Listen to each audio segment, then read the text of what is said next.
que tu vas bien.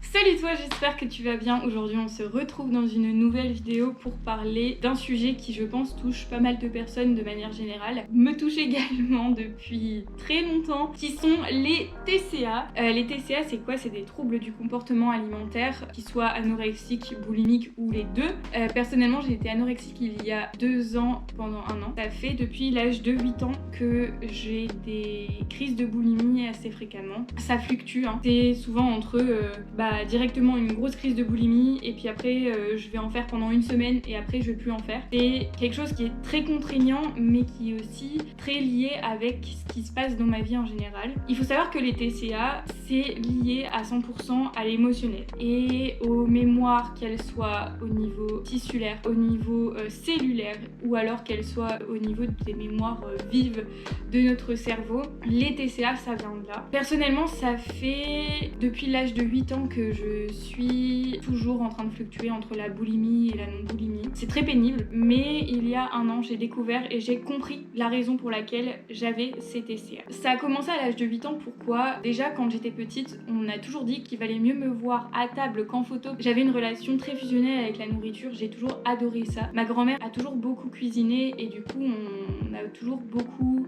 mangé des plats très bons. J'étais en train de me dire, elle est en train de faire dodo, mais ouais, elle est en train de dodo en fait. Elle ronfle, c'est elle. Et elle a toujours fait beaucoup à manger, et donc moi j'ai toujours pris beaucoup de plaisir à manger avec elle.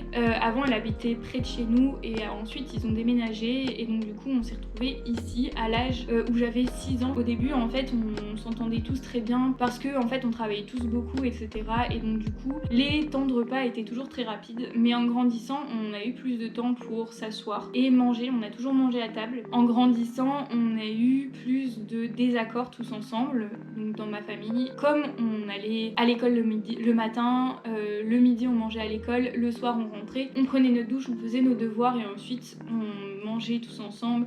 Et ensuite on allait se coucher. On va dire que les engueulades étaient toujours à table. Donc on s'est tous toujours disputés à table. Étant donné qu'on n'avait pas la journée pour mettre au point certaines choses, et ben on les mettait à table. Et donc du coup ça partait toujours en freestyle à table. Moi la nourriture ça a toujours été mon refuge, puisque je m'enfermais en fait dans le bruit de la mastication pour pouvoir ne pas écouter ce qui se passait autour de moi, parce que j'ai toujours été très anxieuse face à l'énervement et face au fait que quelqu'un ne m'aime pas ou au fait que quelqu'un ait quelque chose contre moi. Encore plus si c'est quelqu'un de ma famille. J'ai commencé du coup dès qu'il y avait quelque chose qui me stressait à manger, et ensuite dès qu'il y avait quelque chose qui était insurmontable à manger. Dans notre famille on a toujours été dans essaye d'être heureux. Donc sois heureux, mais donne le meilleur de toi-même et fais tout pour que tu réussisses dans ce que tu fais. Je sais pas si ça c'est moi qui me suis mise ces barrières là ou si c'est mon environnement familial qui a fait ça, mais je me suis toujours dit voilà, tu es Faustine, tu as la capacité de faire plein de choses. J'ai toujours été très battante dans tout ce que je voulais faire. Je me suis toujours battue pour réaliser mes rêves, et depuis l'âge de 6 ans, depuis que j'habite ici, et ben j'ai l'impression d'être coincée. Et ça c'est la chose que j'ai réalisée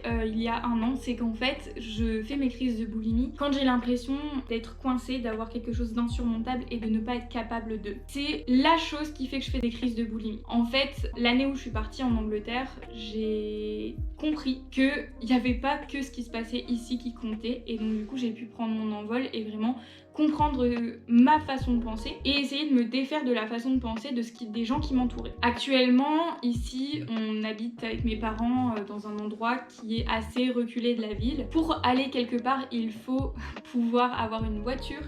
Il faut savoir que là, je vais bientôt avoir 21 ans et je suis en conduite supervisée, donc j'ai pas encore mon permis. J'ai la chance d'avoir mon appartement sur l'île depuis que je fais mes études sur l'île. Mais il faut savoir quand même, de l'âge de mes 6 ans jusqu'à l'âge de mes 18 ans, les seuls trajets que j'ai fait, à part pour partir en vacances, c'était l'école ici, le collège ici, le lycée ici, et le seul moment où je pouvais aller sur l'île, pour moi c'était une aubaine parce que je pouvais voir du monde et je pouvais voir ce qui se passait autour. J'ai une maison que j'apprécie beaucoup, on a un jardin que j'apprécie aussi beaucoup, mais j'ai l'impression que tout ce que je veux faire est tellement loin, en fait, ça me stressait. La seule chose en fait que je pouvais avoir pour me réconforter pour ça, c'était de la nourriture, parce que c'était la chose la plus accessible. Pour Qu'il y ait des autres choses que j'ai testées, que ce soit la peinture, l'écriture, le chant, la danse, c'est des choses qui sont beaucoup moins accessibles et que tu peux pas faire pendant par exemple que tu es en cours, pendant que tu dois faire tes devoirs, etc. C'est pour ça que la nourriture et moi on a toujours été extrêmement liés. Maintenant, je sais comment contrecarrer ces crises de boulimie et je sais que j'ai ces crises de boulimie quand je me sens pas très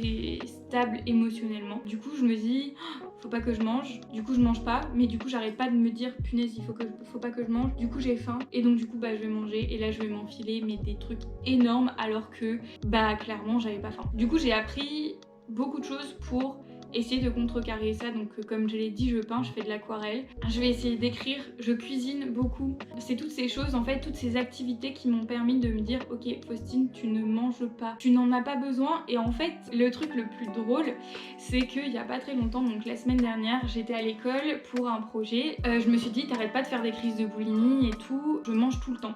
C'est pas en grosse quantité mais je mange tout le temps. Je me suis dit bon bah écoute t'arrêtes ton cirque, maintenant tu vas faire un repas matin, midi, soir, c'est tout.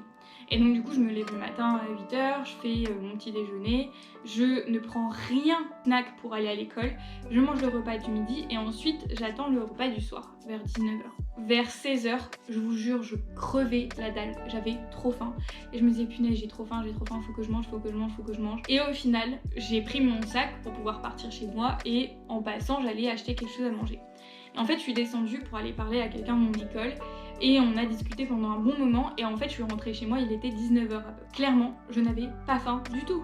Mais pas faim du tout. Et en fait la faim est passée. Et c'est ça le truc, c'est que je me rends compte que mon corps me demande de manger parce que sinon je me dis que je peux pas vivre sans. Et que au final, je me retrouve de ne pas avoir mangé de 11h du matin à 19h le soir et j'ai pas faim parce que j'ai été occupée, parce que je me sentais pleine de joie d'avoir pu discuter avec cette personne, parce que je me sentais comblée en fait, c'est ça le truc. Et le problème avec la boulimie, c'est que du coup maintenant dès que je me sens un peu seule, dès que j'ai du temps où je ne sais pas quoi faire, où je ne sais pas, où je me sens pas capable de, je vais aller manger. Et on est aujourd'hui le 2 février 2021 et dans 1 an et 3 mois, je suis supposée partir à Montréal pour pouvoir faire mon stage de fin d'études.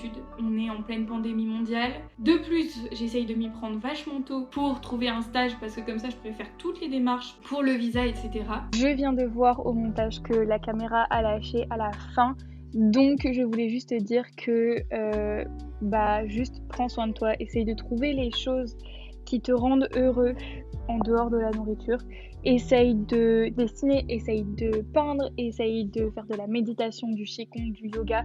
Sors, vois des amis, occupe-toi l'esprit et c'est vraiment les choses qui fonctionnent le mieux. En tout cas, c'est tout pour cette vidéo. Je te fais plein de gros bisous et je te dis à très bientôt pour une prochaine.